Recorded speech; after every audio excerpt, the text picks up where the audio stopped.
Hello, everyone. Welcome to another episode of Biohacking Beauty podcast. Thank you so much for tuning in. My guest today is none other than celebrity trainer Joshua J Holland.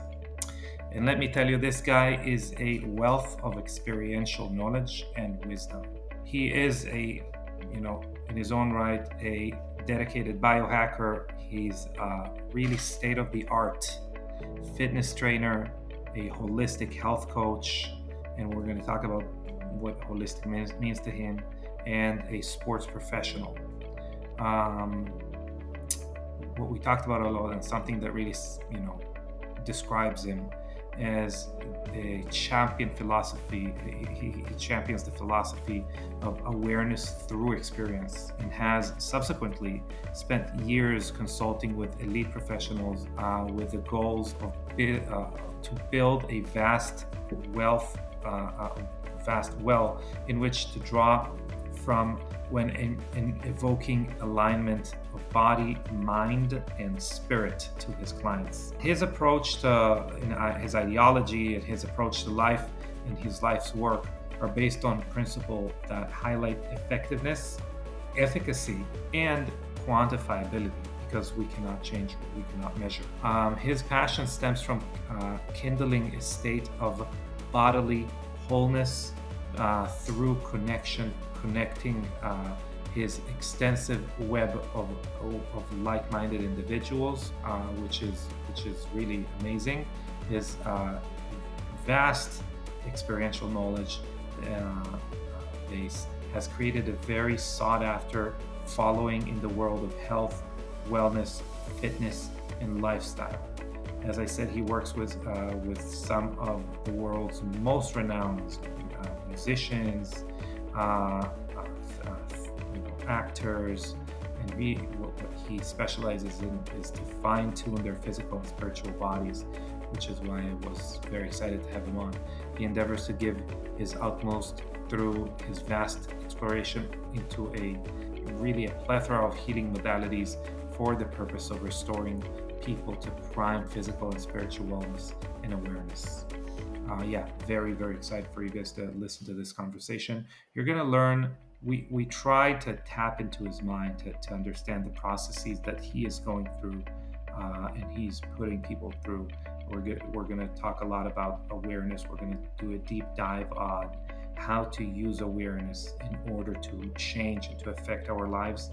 And you really will, what I hope you take away from this podcast is how to create modalities and habits that will enhance your life, obviously enhance your skin health, but really enhance every area of your life which you will choose to enhance. Before we start with this episode, I'd like to remind everyone that we rely on you for this podcast's growth. So it would mean the world to me and to us here at the Young Goose Biohacking Beauty podcast if you took 2 seconds out of your day to subscribe to the podcast. Not only does this ensure you will never miss on an episode, but also greatly helps the growth of this podcast. Last but not least, I'm reminding you this podcast is brought to you by Young Goose, the Biohacking Beauty Skincare.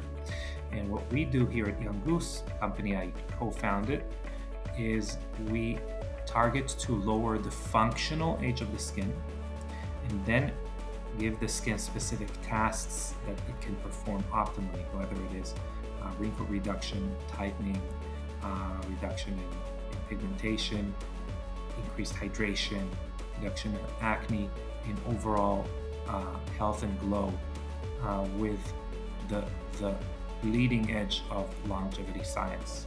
So give it a chance at www.younggoose.com. And now, without further ado, please welcome Joshua J Holland.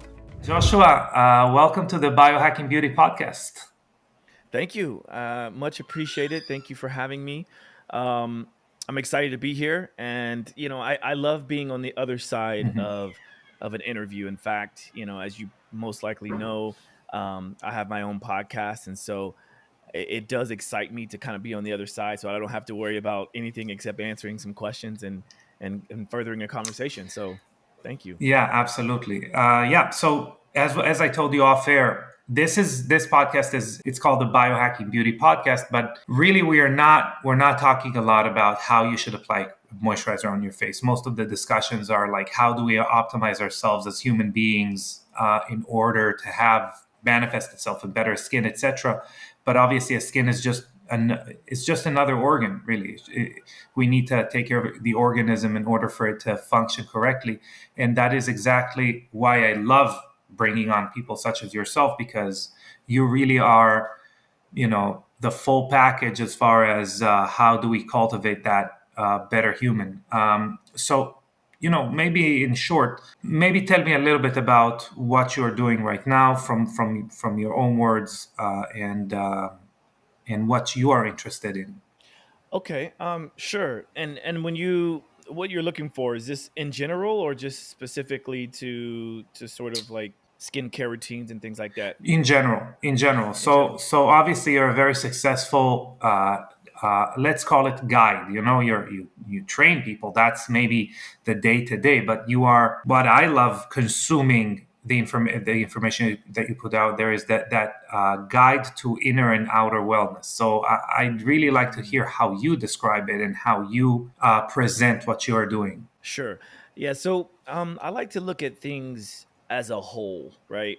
And I really adopted and adapted this terminology, holistic trainer or holistic health coach. And lately, I've been using more of the phrase health optimization coach. And I do like the term guide because, in fact, my logo that I created for my personal brand Hmm. is actually a labyrinth, right? Nice. And there's a lot that goes in this. There's my initials, JJH, on either side. X marks the spot kind of in the center of this. But the idea of a labyrinth versus a maze is that the idea is to enjoy the journey. And if I can help to illuminate the path by holding a light, then I've done my job, right? So I feel like um, I want to be my own guide, but also help to be a guide for others to optimize their health and wellness, and whatever that means, right? Hmm. Sometimes it might just be, I may take the approach of just listening. So, as a health coach, I have people that have been in psychosis. I have people that have been suicidal. And we may not talk about one movement or one exercise at all. It might literally be an entire session around the health of your mental state. And then at the same time, on the other end of the spectrum, I have clients that only know me as a fitness trainer. For many years, I was known as a celebrity fitness Yeah. trainer. And I wanted to kind of get out of that title, out of that hole, because I didn't want to be known as a person that only does physical exercise with high net worth individuals. It's just kind of a whole package. So when working with me, you may learn things about like best ways to eat, best ways to take care of your skin, best ways to meditate and do breath work and sleep. And I put it all together in a phrase called health optimization. Yeah. Interesting. You know, as you said, what kind of got you notoriety or whatever clout, whatever you want to call it, is not only what you do, but the people who you do it for or with, right? Celebrities, etc. People that are high. I would say just people who are at the peak of whatever they chose to be at the peak of.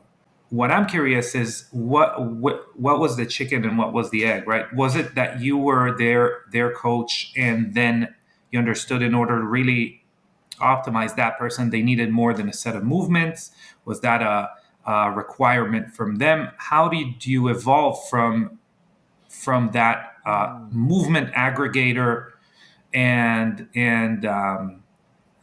let's call it a pipeline of knowledge to a pipeline of knowledge that does more than movement? It's a very good question, and something that I early on in my career I kind of put a lot of thought into, and then I think I've since let that go a little bit. But it's Hmm. nice that you bring this question up because it allows me to think about it again. But I do recall when I first was becoming well known as a fitness trainer, especially like what I mean, my path to this whole world, this whole industry is very unusual, very unique Hmm. in that one of my first big clients was Madonna. And, from there one can imagine that there's um a lot of word of mouth, and she has this wide net of people that she is connected to. So there's one degree of separation between someone like her and someone, that is the top of their game in another industry, Hmm. right? So it was easy for me to network. But what I started to notice is that when you build trust, when a trust is built within a trainer and a client, it very easily becomes more of like a friendship, and then more of like a family relationship. Hmm. And once that trust is built, then sometimes it's easier to ask the question of like, well, hey, what are your thoughts about diet? Because I like the way you look, I like the way you dress, I like the way you talk, I like the way you explain things. I would much prefer to ask you than to maybe ask the physical therapist, because I just don't like going to physical therapy. So maybe can you go Hmm. and speak with the physical therapist and then report back? Or can you go to the surgeon? Or can you talk to the nutritionist? And I started to notice that there was a path being created for me to be a one-stop shop. Hmm. And not that I ever want or profess to know everything, but I do want to have a lot of experience in many things. And so if I realized that I could get more compliance out of someone working with me, like I would very openly say, hey, I may not know everything there is to know about this, but here's my experience on this, right?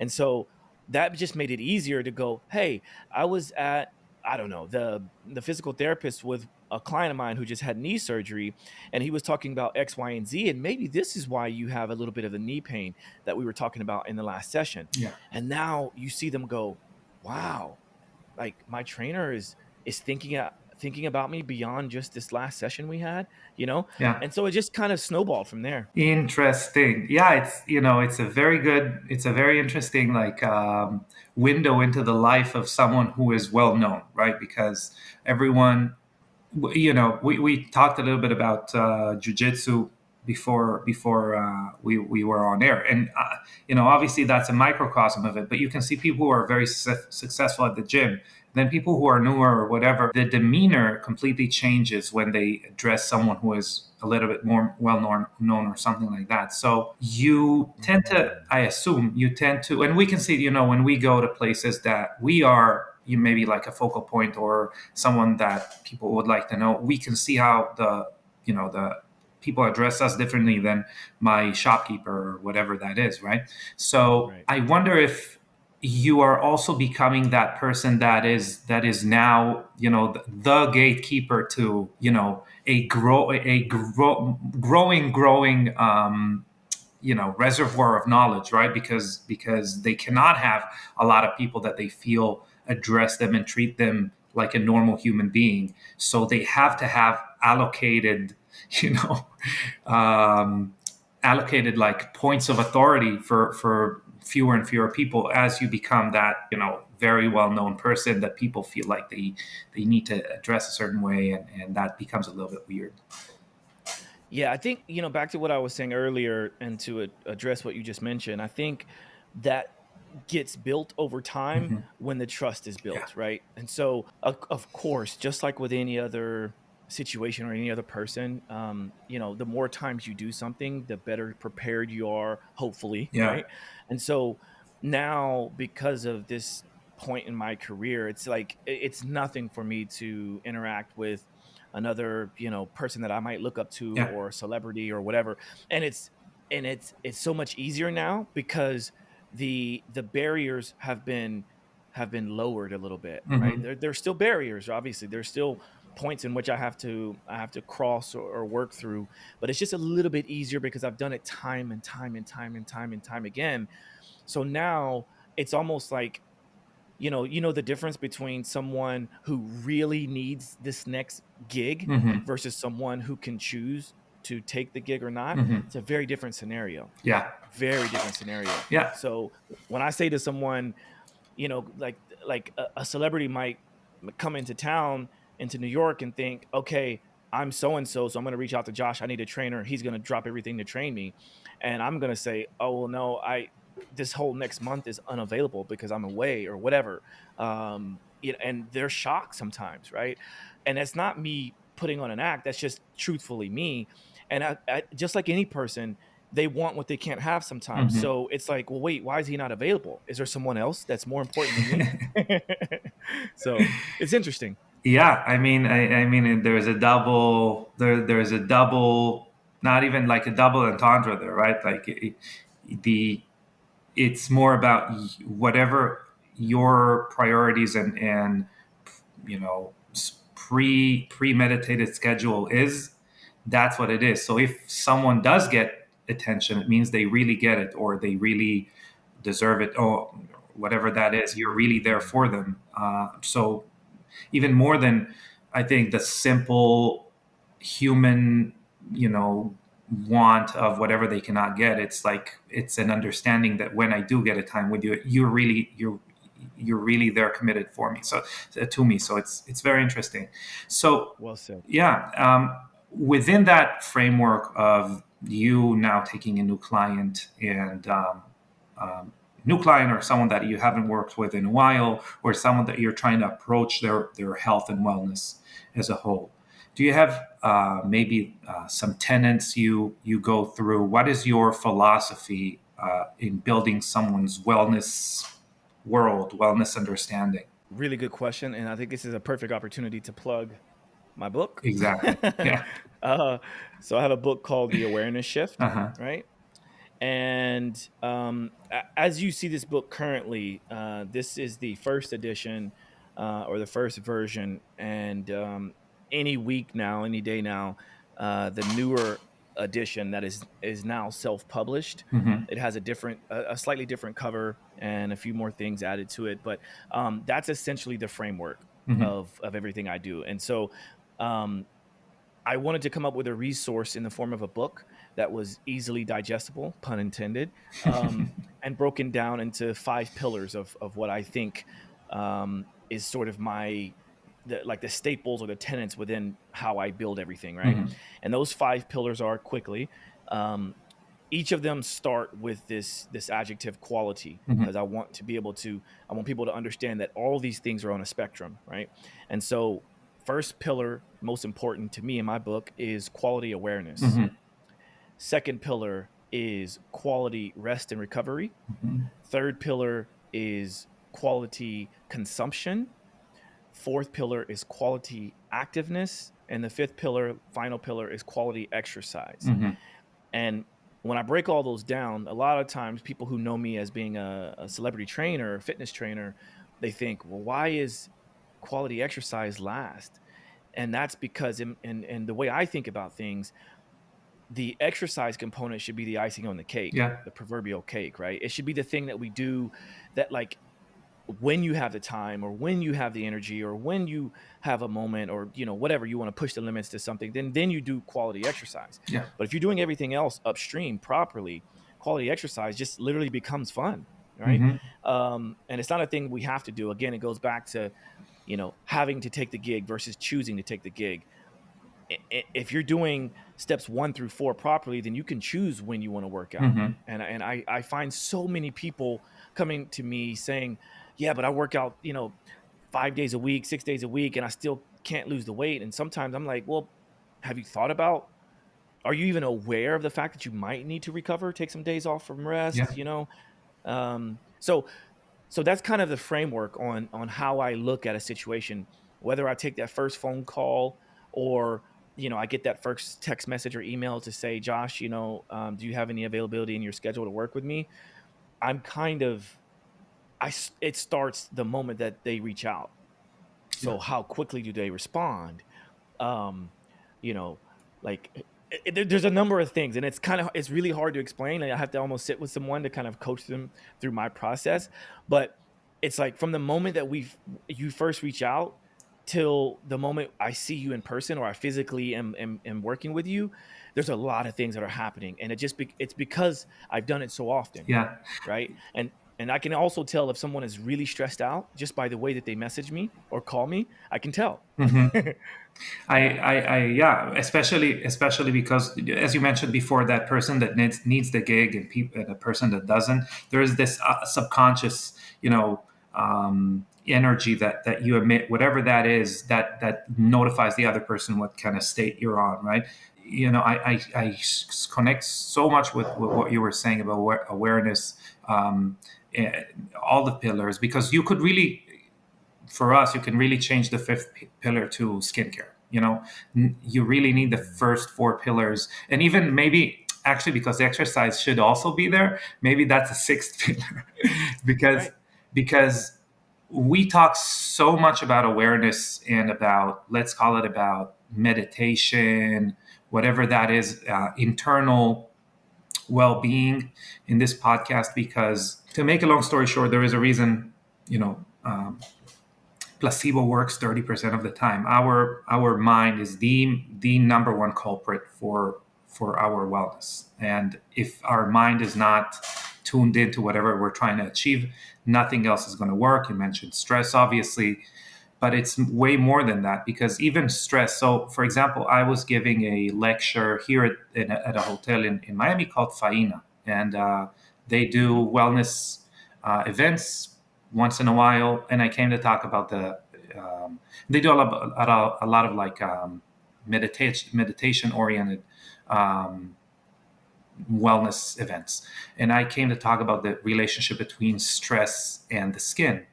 And stress really is, when we talk about any one of the pillars, we can then actually extrapolate it to a certain type of stress, right? When you eat, you are stressing the system. It depends on which foods, etc. I mean, workout, obviously, each one of the pillars. And stress that we talk about when we say stress and negative stress, it's actually stress that our body subconsciously perceives as something that it cannot handle.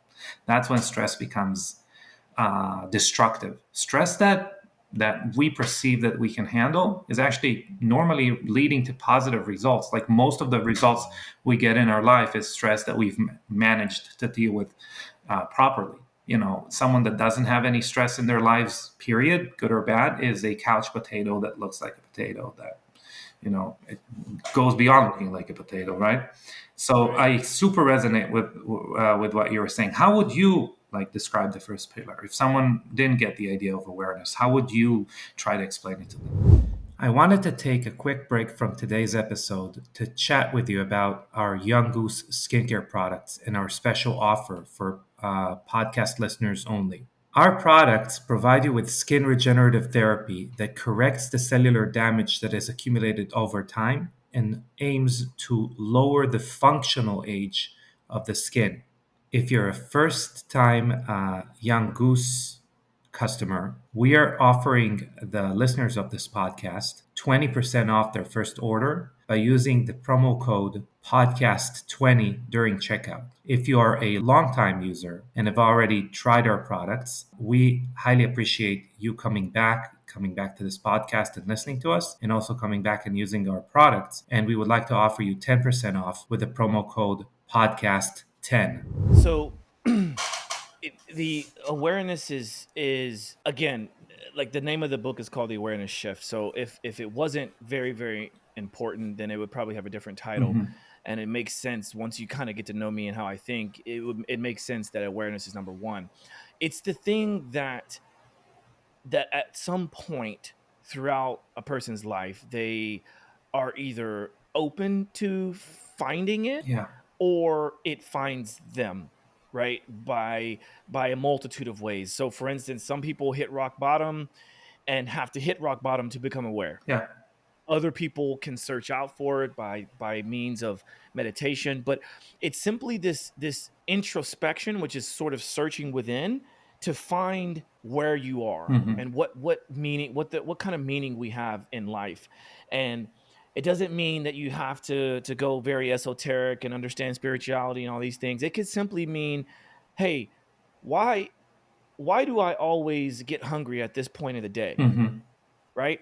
And It's sometimes it just means asking yourself certain questions. Again, that goes back to introspection, searching Mhm. within. But why do I act the way I do? Why do I feel the way that I feel? Why do I say the things that I say? And why are these things happening to me versus why I don't feel the ability to choose what I want to Yeah. happen to me, happen for me, or whatever. Um, and so I think it boils down to asking the right questions in any scenario. Hmm. And when you can start to do that, it's like, oh, actually, we do have the power to change our entire universe in our entire world, right? And it's just how we address, how we respond to said questions, and that can all be happening within ourselves. Yeah. It may not, it may not manifest externally. It might simply be happening in between our ears. Yeah. It might simply be happening from the feet to our the top of our heads, our spectrum, our Yeah. aura field, right? There's a lot of things that can change within just this field without having to do anything outside. Um, so what does that look like physically? That could be meditation. It could be breath work. It could be doing the tough things, um, like doing a cold plunge or taking a cold shower, or um, not always having it perfectly warm in our homes, or perfectly, during the winter, or perfectly cool during the summer. It's it's a lot of things, right? It's a lot of things. Like, for instance, I just finished my second round of doing a prolonged 5-day fast. Yeah. And when I mentioned this to people, if they're asking me, oh, what are you up to this week? Or because people know I'm always doing something, right? Um, it's interesting the amount of responses I get from it, Yeah. just from me saying what I did. People are like, oh my goodness, I could never do that. And you do fasting? Oh, I've heard that that was bad. And it's like, whoa, whoa, whoa, whoa. Like, have you thought about why you're even saying what you're saying? Hmm. Like, why are you putting your fears onto me, or Hmm. trying to put your fear onto me? Yeah. You asked me a certain question, I told you what I did, but now you're trying to impose your fear on me. It doesn't work. And I understand where it's coming from, but you know, have you tried it? It's just like, try it. I So agree. yeah, that's awareness. I think also, and that's, I mean, I'm in love with awareness, and I think also, I don't know if you've heard about or read the book Atomic Habits, which is one of my favorite books. I think we are even more creatures of habit than what the book suggests. I think anything that we are is actually a habit. There is no center. There is no myself. Obviously, we have our DNA. We have the things that our body's going to do or not do, or the way it's going to react to things. But really, everything in our identity is just a learned habit that we've associated ourselves with. And the concept of awareness is maybe the concept of understanding that in every moment you're either perpetuating a habit or building a new one, and knowing if you're at the right, if that's having a conscious choice, or is it a habit I want to cultivate, or do I want to choose a different habit in that point of time, is really the essence of awareness. As you said, you could do it in 100 different ways, but really what you're doing, if you're doing a cold plunge, if you're doing sauna, if you're going to the gym, if you're doing anything that your brain instinctively telling you maybe I don't want to do it right now, is you're breaking that, is you're injecting awareness into your decision. You're choosing Mm. something that is not conditioned into you.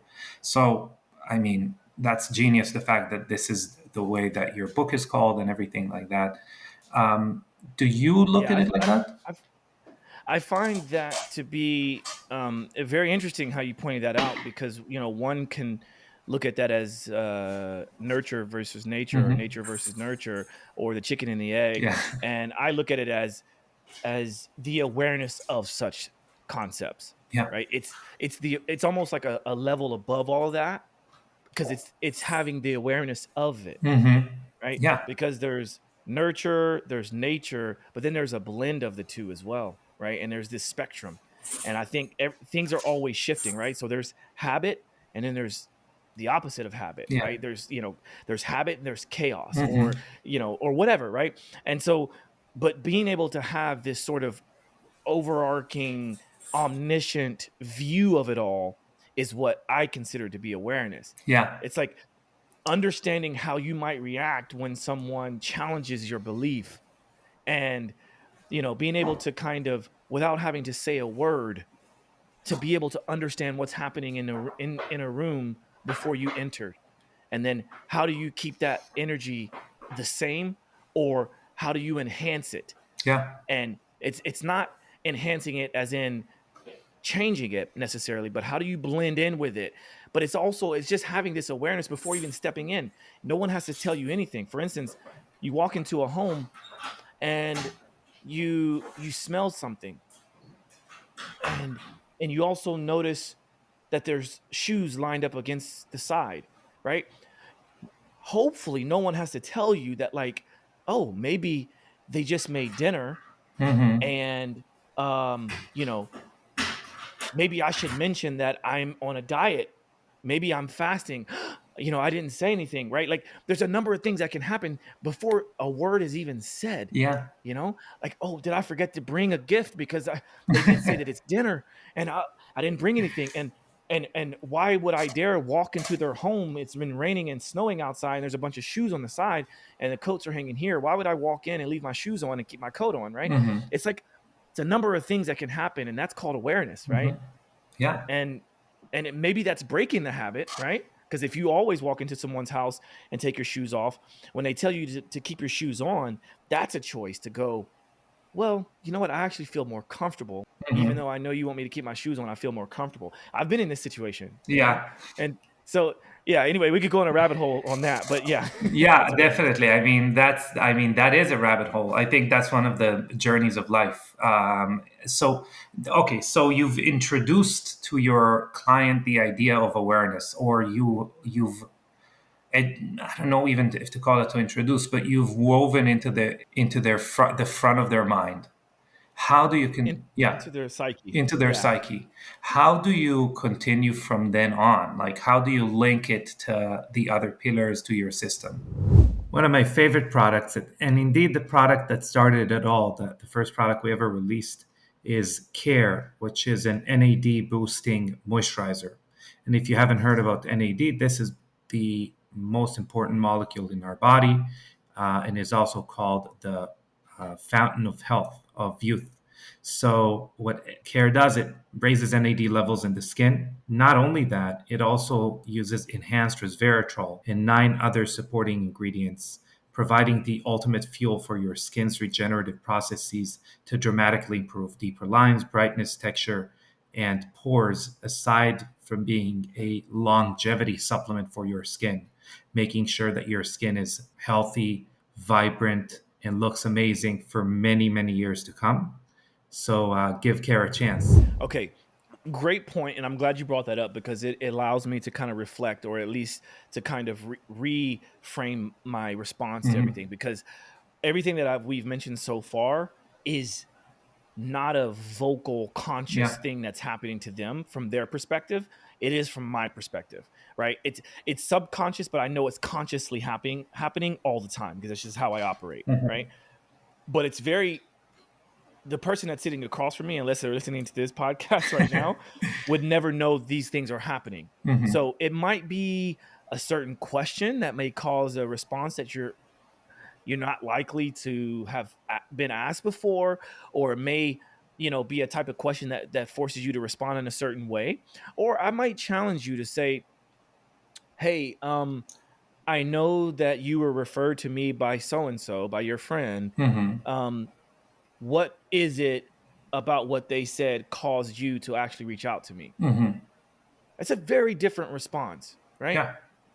and and it's like, whatever that response is, there's a number of things happening, right? So I'm kind of assessing, how long are they taking to answer that question? Are they trying to come up with something? Because, like, Mhm. look, let's face it, I want you to be candid with me, because I want to be candid with you.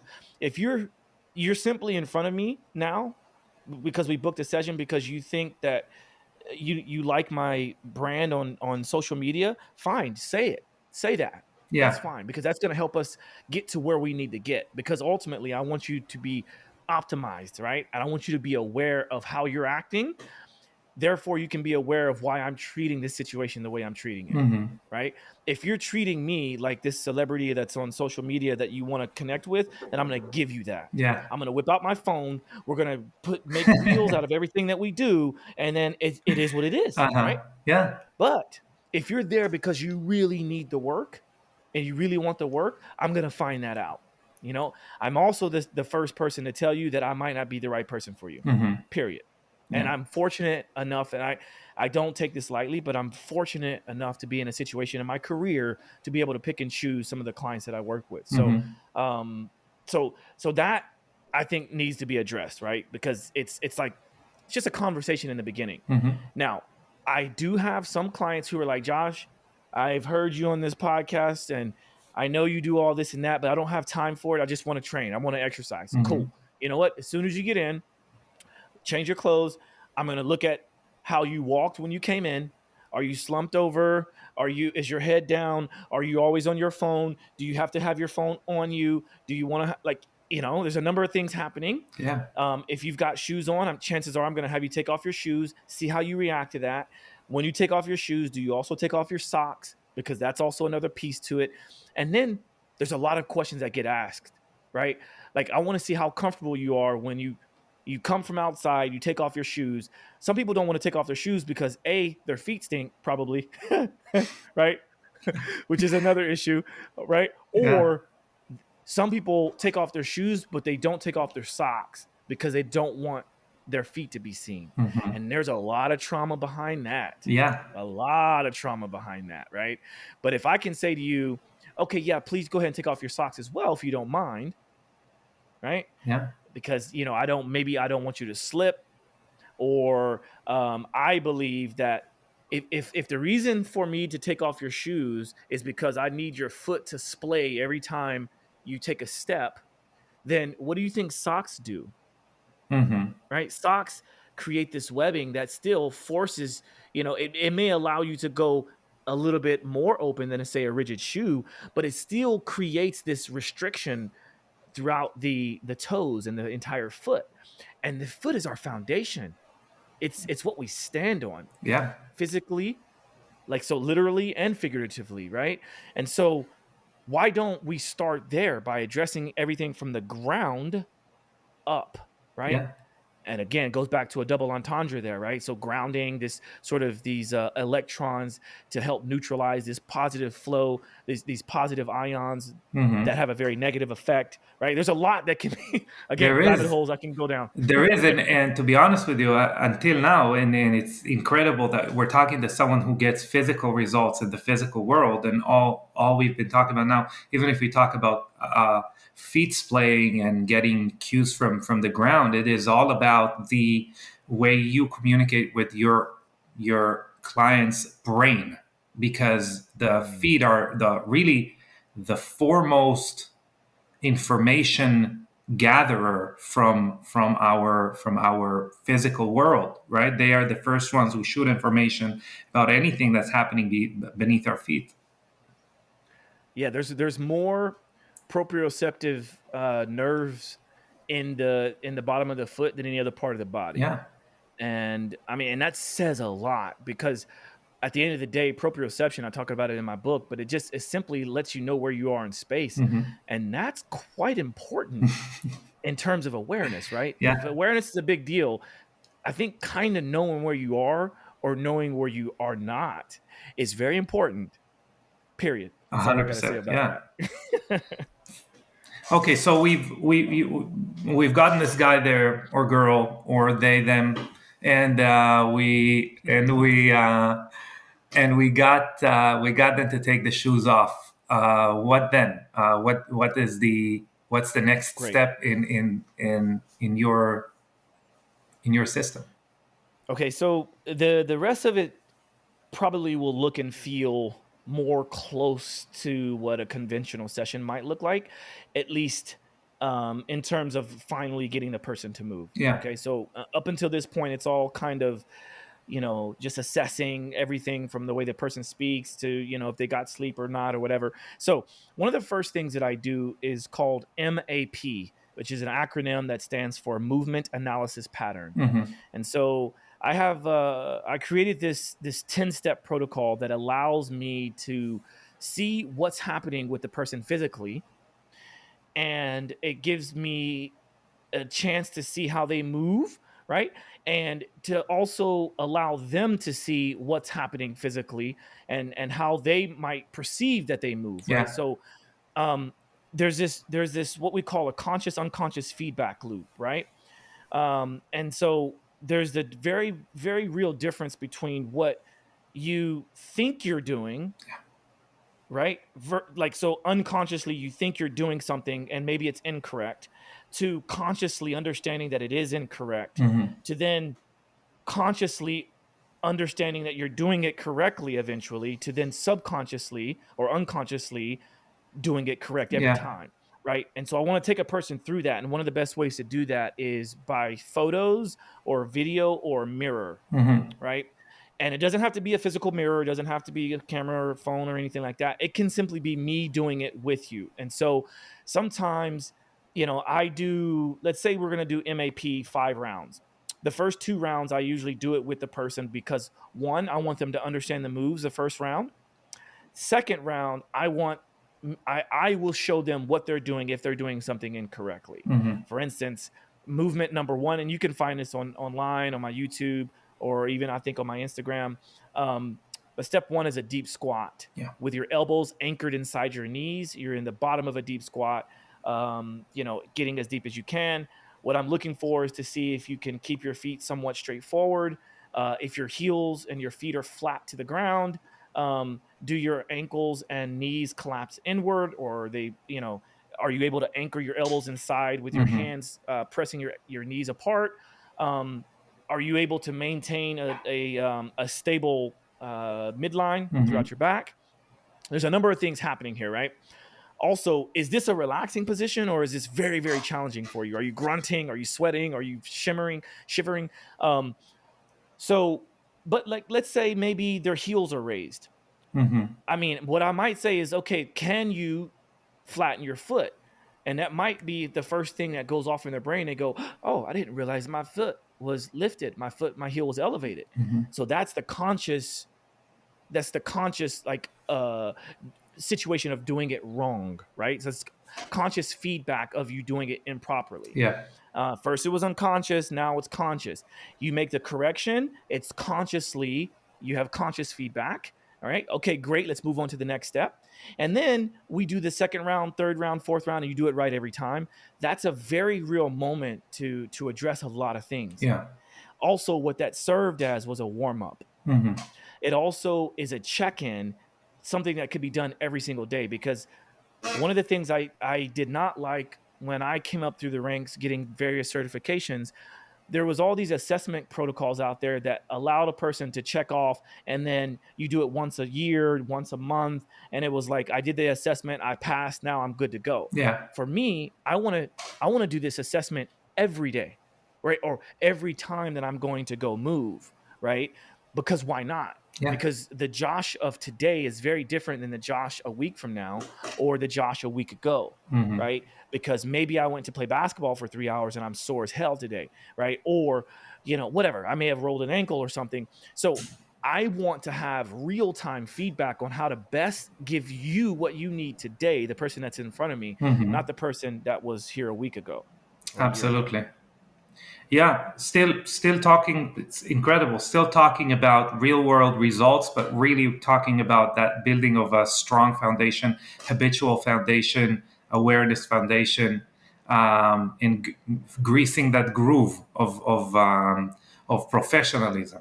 That's we're Mm, starting to get to how do you address it as a top performer. I mean, I assume most mm, people within your scope of training, they do get it because they do it, let's say, on stage. A good musician is going to go through their checklist, even though they've been performing for the last 40 years.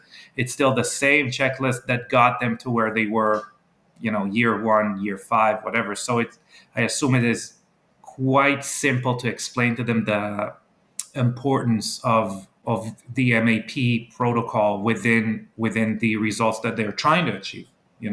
right.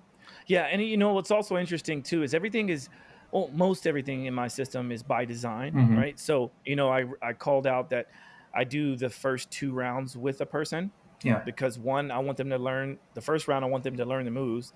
Second round, I do it so I can mirror what they're doing or make some corrections or simply just go through a second round so they have a second opportunity to do it.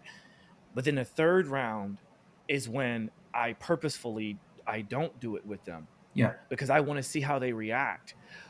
Were they simply just watching me and not processing?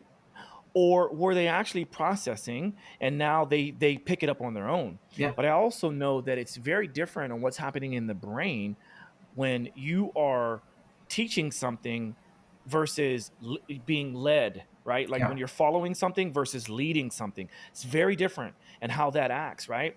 And then I can get them to teach it back to me, right? Or teach it to someone else, or the next time they come to a session, I don't even show them anymore. I simply Yeah. do MAP. And all these things start to happen in their brain immediately. They all of a sudden they're not thinking about them being late because of the subway. They're not thinking about what's going to happen for lunch. They're not thinking about what, argument they had with their wife last night or whatever. It's like, I need to recall what I did last time I was here. Hmm. Again, there's a number of things that are happening, and I'm just kind of opening the kimono, like what happens in a session. But this is all happening in real time, and it looks like the snap of a finger. It's like, Yeah. It's interesting. We, as a skincare company, we have crazy aspirations, right? We have like things that we want to achieve with people's skin, etc., that are quite off the beaten path of communication, of usage. And when we started, like the first year or 2 years, we really tried to do everything together. We really tried to have these open concept products that people really needed to become a PhD in Young Goose in order to apply. But since we've learned that we really need to go from the ground up, we've changed our approach, and for the last year and a half, 2 years, what we've been trying to do is to get people to understand our systems in a very rudimentary level, in a very basic level. And our plan in the next few years is really take those people who have done programs with us that are pretty simple.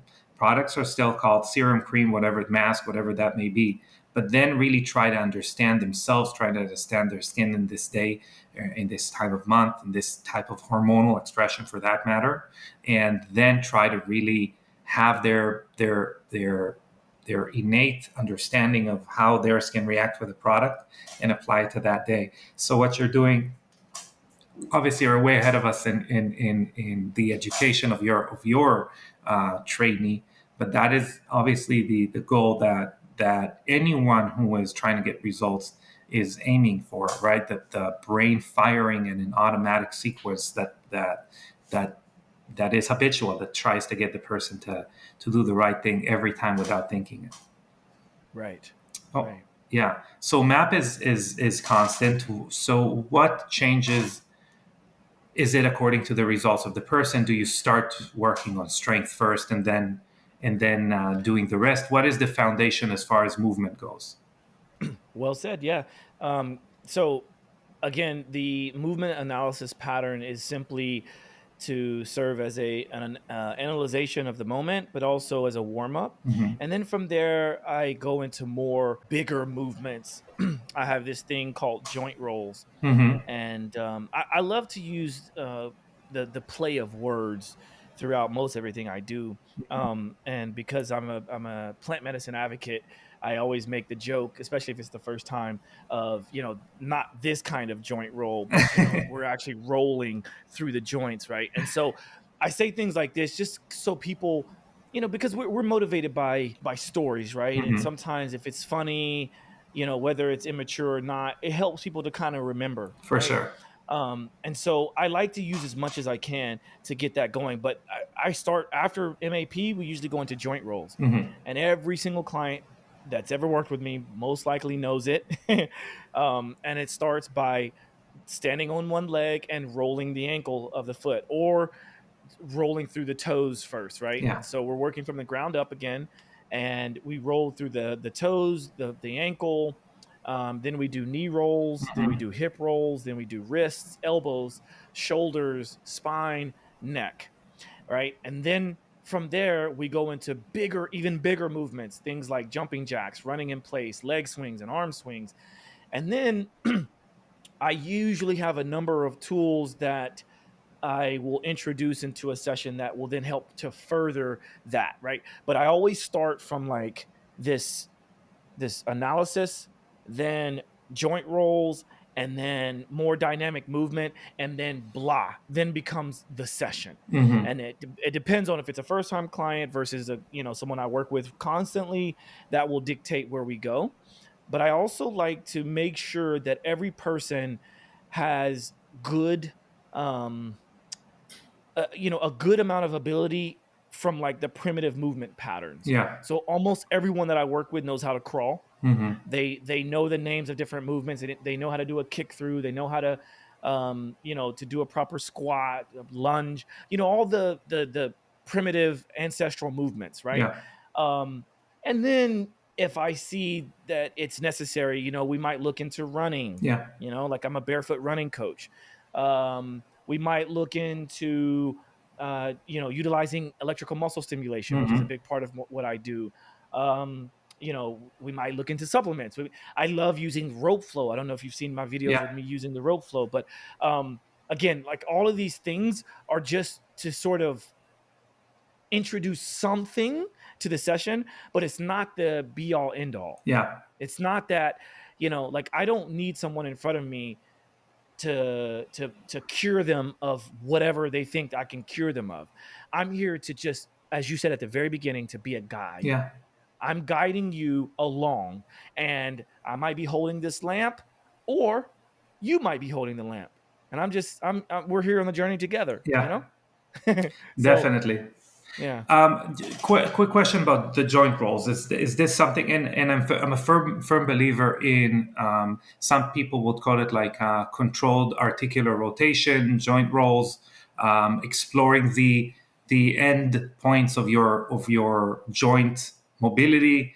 Is it something that you are trying to have people do every day? Is it something you're trying to have people do um, when they are doing a session with you?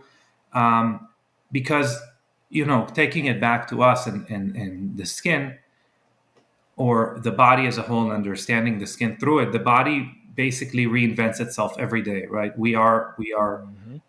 a basically a manifestation of the stress that we've put in our body previously, and that stress basically defined what our cells now understand that they need to do. So is it something that, how often do you recommend that people do that, or try to demand that people do that? Great question. And it all comes back to awareness, Hmm. right? What I've realized over my extensive career, almost 2 decades of training, I realized that we are all different in what motivates us to do what we Yeah. want to do. And when I used to say we should exercise, every day, we should do some kind of movement every day, I mean, I had to look myself in the mirror and be aware that even I wasn't doing that. So Yeah. how could I justify looking myself in the mirror and saying to all my clients, you need to do this every day, but I'm not doing it, Yeah. right? So I started to shift things and say, do it when you feel it, Yeah. right? If you're going to move or play, right? So, I like to say movement instead of exercise, Yeah. which is why I say, quality activeness over quality exercise. Because quality exercise denotes, to me at least, and the way I think about things is like a specific time, place, situation, whereas movement happens all the time, even while we sleep, Yeah. right? There's things moving while we sleep. So when you're going to consciously involve yourself in some sort of movement time or movement practice, then I would say to make sure you have MAP and joint rolls in your repertoire, Yeah. right? Because if nothing else, it's going to help you to better prepare. Now, if you are about to cross the street and there's only 2 seconds left on the light and there's cars about to speed off, you're not going to sit there and do MAP and joint rolls before you run across the street, right? But when you're if you're constantly moving and adhering to pillar number 4 with quality activeness, consistently, then you're going to be consistently prepared for Mm-hmm. those moments, right? So it is a kind of like a catch 22, but I would say do it as often as you're capable. Mm-hmm. That's what I would say.